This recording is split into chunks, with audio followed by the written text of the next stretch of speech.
The vast majority of Sufis have been, at least nominally, attached to the Catholic body of the Muslim community.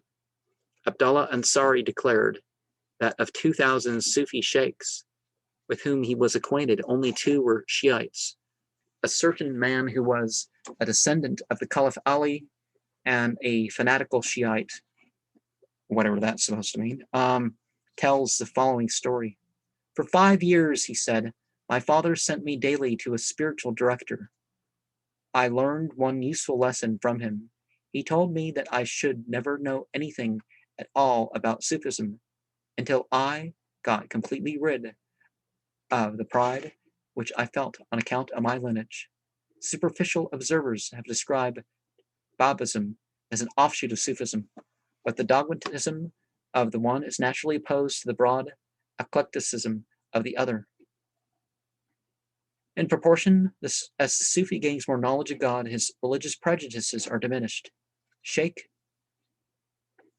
Abdulrahim ibn al-Sabag, who at first disliked living in Upper Egypt with its large Jewish and Christian population, said in his old age, that he would as readily embrace a Jew or Christian as one of his own faith. While the innumerable forms of creed and ritual may be regarded as having a certain relative value insofar as the inward feeling which inspires them is ever one and the same, from another aspect they seem to be veils of the truth, barriers which the zealous Unitarian must strive to abolish and destroy. This world and that world are the egg, and the bird within it is in darkness and broken winged and scorned and despised. Regard unbelief and faith as the white and the yolk in this egg, between them joining and dividing a barrier which they shall not pass. When he hath graciously fostered the egg under his wing, infidelity and religion disappear. The bird of unity spreads its pinions. The great Persian mystic Abu Sa'id ibn Abil-Khair, speaking in the name of the calendars or wandering dervishes, expresses their iconoclastic principles with astonishing boldness. Not until every mosque beneath the sun lies ruined will our holy work be done, and never will true Muslim appear till faith and infidelity are one. Such open declarations of war against the Islamic religion are exceptional, notwithstanding the breadth and depth of the gulf between full-blown Sufism and Orthodox Islam. Many, if not most, Sufis have paid homage to the Prophet and have observed the outward forms of devotion which are incumbent on all Muslimin. They have invested these rites and ceremonies with a new meaning. They've allegorized them, but they have not abandoned them. Take the pilgrimage, for example. In the eyes of the genuine Sufi, it is null and void unless each of the successive religious acts which it involves is accompanied by corresponding movements of the heart. A man who just returned from pilgrimage came to Junaid. Junaid said, from the hour when you first journeyed from your home, have you also been journeying away from all sins? He said, no. Then said Junaid, you have made no journey. At every stage where you halted for the night, did you traverse a station on the way to God? He replied, no. Then said Junaid, you have not trodden the road stage by stage. When you put on the pilgrim's garb at the proper place, did you discard the qualities of human nature as you cast off your clothes? No. Then you have not put on the pilgrim's garb. When you stood at Arafat, did you stand one moment in contemplation of God? No. Then you have not stood at Arafat. And when you went to Muzdalifah and achieved your desire, did you renounce all sensual desires? No. Then you have not gone to Muzdalifah. When you circumambulated the Kaaba, did you behold the immaterial beauty of God and the abode of purification? No. Then you have not circumambulated the Kaaba.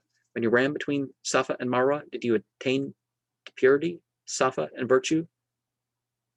Maruwat? No. Then you have not run. When you came to Mina, did all your wishes, Muna, cease?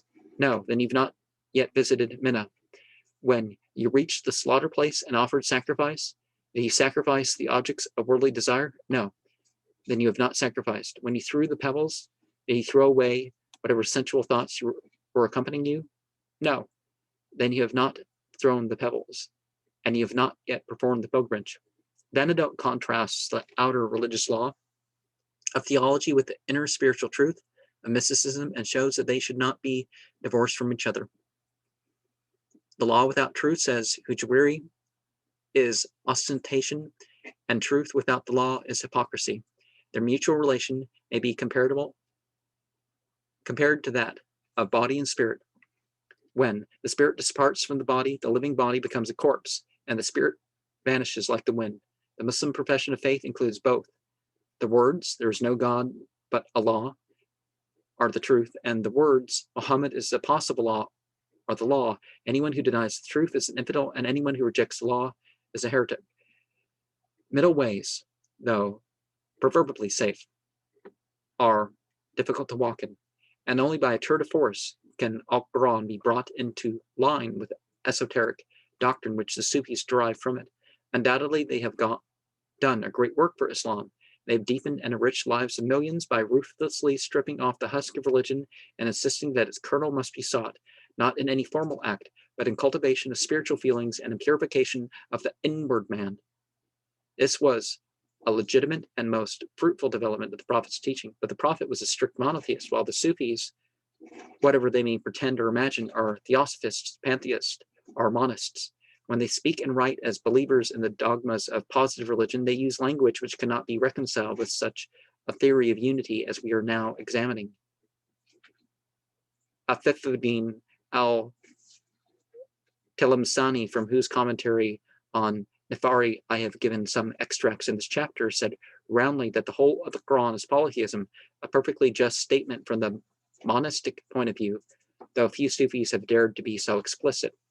Now, of course, they're referring to a polytheism that is not in plurality of divinity, but plurality of knowing of God.